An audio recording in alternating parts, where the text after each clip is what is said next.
आज का आपका चैप्टर राजभाषा है। आज राजभाषा से रिलेटेड कुछ देखते हैं।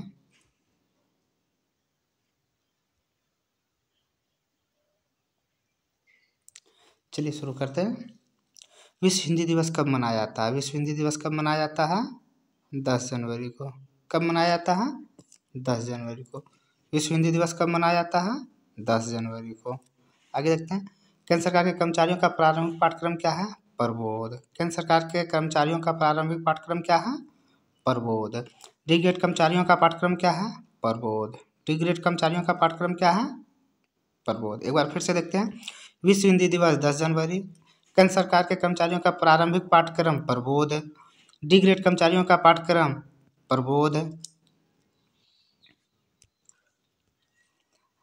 अगला है आपका केंद्रीय हिंदी समिति के उपाध्यक्ष कौन होते हैं? विदेश मंत्री। केंद्रीय हिंदी समिति के अध्यक्ष प्रधानमंत्री होते हैं, जबकि केंद्रीय हिंदी समिति के उपाध्यक्ष विदेश मंत्री होते हैं। हिंदी को 8वीं अनुसूची में कब जोड़ा गया? 1967 को। सिंधी को 8वीं अनुसूची में कब जोड़ा गया? 1967 को। कोंकणी मणिपुरी तथा नेपाली को कब जोड़ा गया? 92 में। कोंकणी मणिपुरी तथा नेपाली को 92 में। फिर से एक बार देखते हैं। केंद्रीय हिंदी समिति के उपाध्यक्ष विदेश मंत्री होते हैं। हिंदी को 1967 में जोड़ा गया। कोंकणी मणिपुरी तथा नेपाली को 92 में जोड़ा गया। आगे चलते हैं। अगला है आपका रेल यात्रा वृत्तांत पुरस्कार किसको दिया जाता है? सिर्फ भारतीय नागरिकों को। किसको दिया जाता है? सिर्फ भारतीय नागरिकों को। रेल यात्रा वृत्तांत पुरस्कार सिर्फ भारतीय नागरिकों को दिया जाता है। राजभाषा गौरव पुरस्कार किसे दिया जाता है? सेवानिवृत्त कर्मचारियों को। राजभाषा गौरव पुरस्कार किसे दिया जाता है? सेवानिवृत्त कर्मचारियों को। सेवानिवृत्त कर्मचारियों को राजभाषा गौरव पुरस्कार किस उपलब्धि के लिए दिया जाता है? मौलिक पुस्तक लेखन हेतु। ठीक है, फिर से एक बार देखते हैं। रेल यात्रा वृत्तांत पुरस्कार सिर्फ भारतीय नागरिकों को दिया जाता है। राजभाषा गौरव पुरस्कार सेवानिवृत्त कर्मचारियों को दिया जाता है। सेवानिवृत्त कर्मचारियों को राजभाषा गौरव पुरस्कार उसके मौलिक पुस्तक लेखन हेतु दिया जाता है। आगे चलते हैं। हिंदी भाषा का विकास का वर्णन किस अनुच्छेद में है? अनुच्छेद 351 में। हिंदी भाषा का विकास अनुच्छेद 351 में। गृह मंत्रालय की समिति के अंतर्गत आता है? राजभाषा समिति के पहले उप समिति के अंतर्गत। गृह मंत्रालय किस समिति के अंतर्गत आता है? राजभाषा समिति के पहले उप समिति के अंतर्गत। आगे देखते हैं। संसदीय समिति का गठन किसके अंतर्गत आता है? अधिनियम 1963 की धारा 4। संसदीय समिति का गठन किसके अंतर्गत आता है? अधिनियम 1963 की धारा 4 के अंतर्गत। फिर से एक बार देखते हैं। हिंदी भाषा का विकास अनुच्छेद 351 में। गृह मंत्रालय राजभाषा समिति के पहले उप समिति के अंतर्गत आता है। गृह मंत्रालय राजभाषा समिति के पहले उप समिति के अंतर्गत आता है। संसदीय समिति का गठन अधिनियम 1963 की धारा 4 के अंतर्गत आता है। आगे चलते हैं। हिंदी से संबंधित परीक्षा वर्ष में कितने बार की जाती है? 2 बार, प्रत्येक 6 माह पे। हिंदी से संबंधित परीक्षा प्रत्येक वर्ष 2 बार की जाती है। केंद्रीय हिंदी समिति में कुल कितने सदस्य होते हैं? 41। केंद्रीय हिंदी समिति में कुल 41 सदस्य।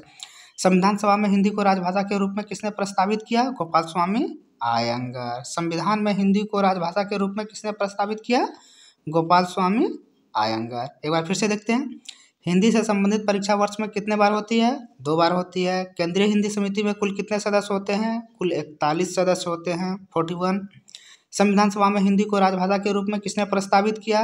गोपाल स्वामी आयंगर। आगे चलते हैं। 71वां संविधान संशोधन कब हुआ? 1992 में। 71वां संविधान संशोधन कब हुआ? 1992 में। 21वां संविधान संशोधन कब हुआ? 67 में। 21वां कब हुआ? 67 में हुआ। और 92वां संविधान संशोधन कब हुआ? 2003 में। 92वां संविधान संशोधन कब हुआ? 2003 में। फिर से एक बार देखते हैं। 21वां संविधान संशोधन 71वां संविधान संशोधन 1992, 21वां संविधान संशोधन 1967 और 92वां संविधान संशोधन 2003।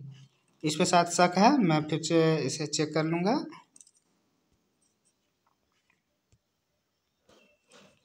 राजभाषा नियम 1976 में कुल कितने नियम हैं? कुल 12 नियम हैं। राजभाषा नियम 1976 में कुल कितने नियम हैं? 12 नियम हैं। मातृभाषा दिवस कब मनाया जाता है? 21 फरवरी को। मातृभाषा दिवस 21 फरवरी को। केंद्रीय अनुवाद ब्यूरो का मुख्यालय कहाँ है? दिल्ली में। केंद्रीय अनुवाद ब्यूरो का मुख्यालय दिल्ली में। फिर से एक बार देखते हैं। राजभाषा नियम 1976 में कुल 12 नियम है। मातृभाषा दिवस कब मनाया जाता है? 21 फरवरी को मनाया जाता है।